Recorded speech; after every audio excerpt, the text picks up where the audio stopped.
রাজধানীর বনানীর হোটেলে ২৮শে মার্চ ব্যয়কৃত টাকার হিসাব পাওয়া গেছে।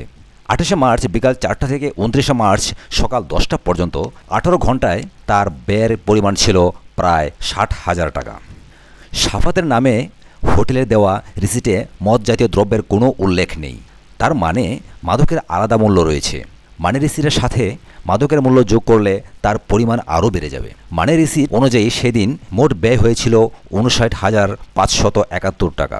হোটেলে সাফাত আহমেদের নামে যে মানি রিসিট তৈরি করা হয়েছিল তার কপি থেকে এ তথ্য পাওয়া গেছে। জানা গেছে ঘটনার দিন ২৮শে মার্চ বিকাল ৪টা ৮ মিনিটে হোটেলের ৭০১ নম্বর কক্ষটি ভাড়া নেয় সাফাত। পরে ৭০১ নম্বর কক্ষটি বদল করে ৭০০ নম্বর কক্ষে চলে যান।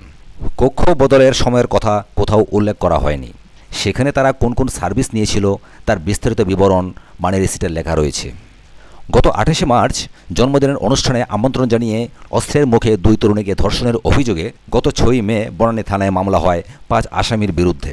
মামলায় বলা হয় সাফাতের জন্মদিনের অনুষ্ঠানে ২ তরুণীকে দাওয়াত করা হয়। এরপর সাফাত ও তার বন্ধু নাইম তাদেরকে আটক রেখে অস্ত্র দেখিয়ে ধর্ষণ করেন।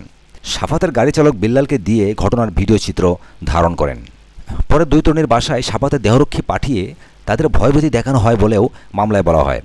ধারণ করা ওই ভিডিও চিত্র অনলাইনে ছেড়ে দেওয়ার হুমকির মধ্যেই তরুণীরা ঘটনার ১ মাসেরও বেশি সময় পর আত্মীয়স্বজনের সঙ্গে আলোচনা করে তারা মামলার সিদ্ধান্ত নেন বলে জানান। এর আগে ২ শিক্ষার্থী ধর্ষণের অভিযোগে করা মামলার প্রধান আসামি সাফাত আহমেদ ও সাদমান সাকিবকে আদালতে ১৬৪ ধারায় স্বীকারোক্তিমূলক জবানবন্দি দেন। ২ তরুণীকে ধর্ষণের ঘটনা স্বীকার করেছেন প্রধান আসামি সাফাত আহমেদের গাড়ি চালক বিল্লাল।